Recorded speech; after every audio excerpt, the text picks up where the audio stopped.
ఈ మొక్క దున్నుదాం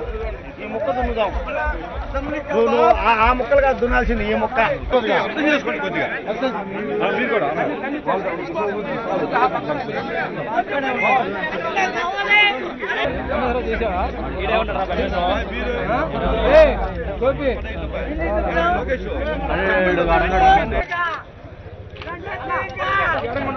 ఆగండి కాస్త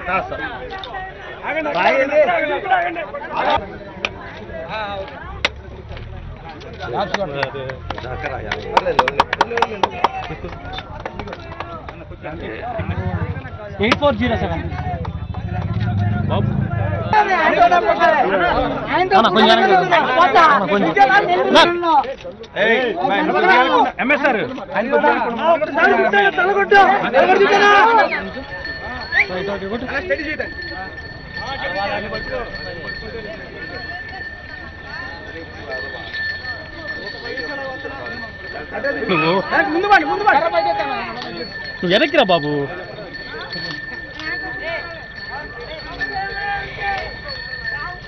బాబు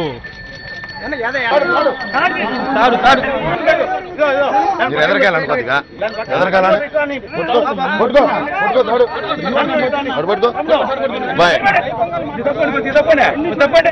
కొద్దిగా వెనకాలండి కొద్దిగా ఫోన్ వాళ్ళు అందరూ వెనకాలండి.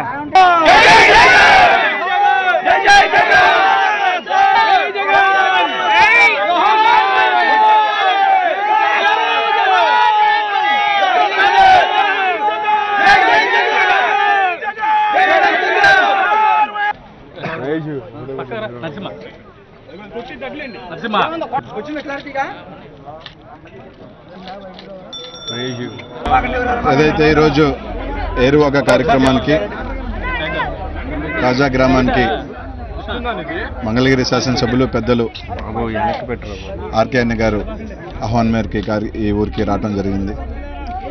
ఈరోజు రైతులందరూ కూడా ఈ రాష్ట్రంలో రాజశేఖర రెడ్డి గారిని స్మరించుకోని రోజు లేదు. రాజశేఖర రెడ్డి గారు చనిపోయిన తర్వాత ఏదైతే ఒక రామరాజ్యంగా ఉన్న రాజశేఖర రెడ్డి గారి పరిపాలన, రాజశేఖర రెడ్డి గారు చనిపోయిన తర్వాత పూర్తిగా కూడా రైతులందరూ కూడా ఈరోజు బాధపడే పరిస్థితి. ఏదైతే తెలుగుదేశం పార్టీ చంద్రబాబు నాయుడు గారు అధికారంలో రాకముందు మొత్తం కూడా రైతులందరికీ కూడా రుణమాఫీ చేస్తాను పూర్తిగా అని చెప్పి పూర్తిగా రైతాంగాన్ని అంతా కూడా మోసం చేసి అధికారంలోకి వచ్చిన తర్వాత రుణమాఫీ దేవుడెరుగు కదా, కనీసం రైతులను ఆదుకోవాలన్న ఒక ఆలోచన కూడా చేయని ప్రభుత్వం ఏదైనా ఉందంటే చంద్రబాబు నాయుడు గారి ప్రభుత్వమే. ఈరోజు రైతులందరూ కూడా జగన్మోహన్ రెడ్డి గారు ఏదైతే పాదయాత్ర చేస్తూ ఈరోజు ప్రజల్లోకి వెళ్తూ ఈరోజు దాదాపు 200 రోజులు పూర్తి చేసుకొని ఇంకా కూడా సాగిస్తూ ఉన్నాడు. ఈరోజు రైతులందరూ కూడా రాజన్న బిడ్డ జగనన్నను ఆదరించాలా, తప్పకుండా జగనన్న ముఖ్యమంత్రి అయితేనే మా అందరూ బాధలు తీరుతాయి, మా కష్టాలు తీరుతాయి, రైతులందరూ కూడా సంతోషంగా ఉంటారన్న ఒక ఆలోచనతో ప్రతి ఒక్కరు కూడా ఈసారి 2019 ఎన్నికల్లో జగన్మోహన్ రెడ్డి గారిని ముఖ్యమంత్రి చేసుకోవాలని ఒక పట్టుదలతో ఈరోజు ఈ రాష్ట్ర రైతాంగం అంతా కూడా నడుమిగిస్తుంది. తప్పకుండా రైతులకి మంచి జరగాలన్నా, రైతులకి మరోసారి రామరాజ్యంగానే రాజన్న రాజ్యం రావాలంటే ఒక జగన్మోహన్ రెడ్డి గారి వల్లే సాధ్యం.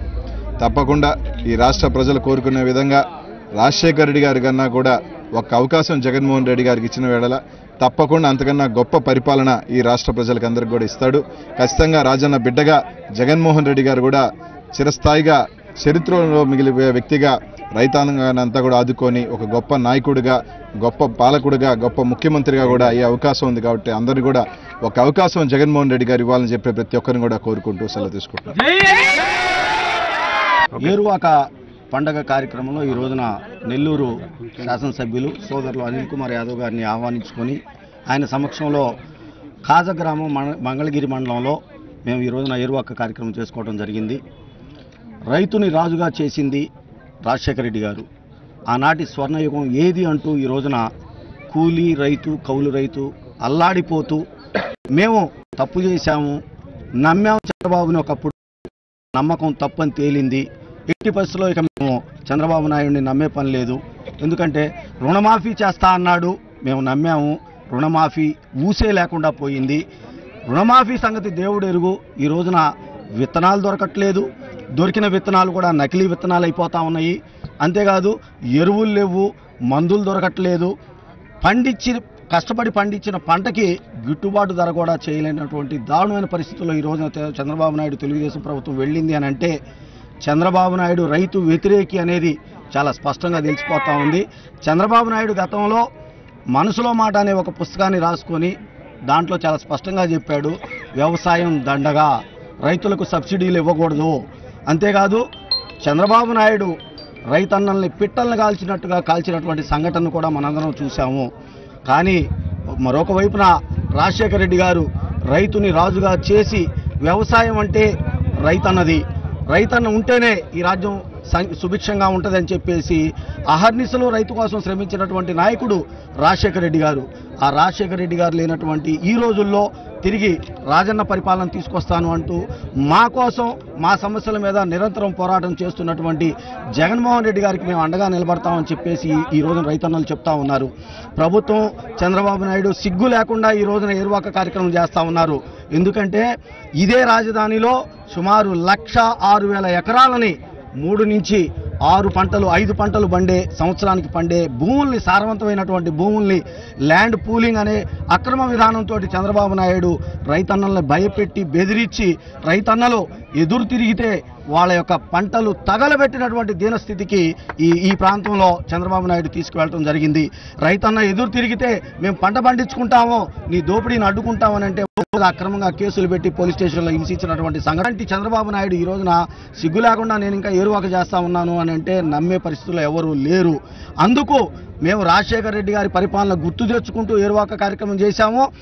చంద్రబాబు నాయుడు దుర్మార్గపు రైతు వ్యతిరేక పరిపాలనని గుర్తు చేసుకుంటూ నేను సోదరులు అనిల్ కుమార్ గారు కాడిని మా భుజాలు వేసుకుని లాగాము అని అంటే ఖచ్చితంగా చంద్రబాబు నాయుడు పరిపాలన అంతం కావాలి. రైతు రాజు కావాలంటే ఆనాటి రాజశేఖర రెడ్డి గారి సువర్ణ పరిపాలన తిరిగి రావాలంటే అది జగనన్నతోనే సాధ్యం. కాబట్టి అందరినీ జగనన్నకు అండగా నిలబడమని చెప్పేసి కోరుకుంటూ నెల్లూరు శాసనసభ్యులు సోదరులు అనిల్ కుమార్ గారు ఈనాడు మా కార్యక్రమానికి ప్రత్యేక ముఖ్య అతిథిగా విచ్చేసినందుకు వారికి ధన్యవాదాలు తెలియజేసుకుంటూ సెలవు తీసుకుంటా ఉన్నాం. జై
Hey!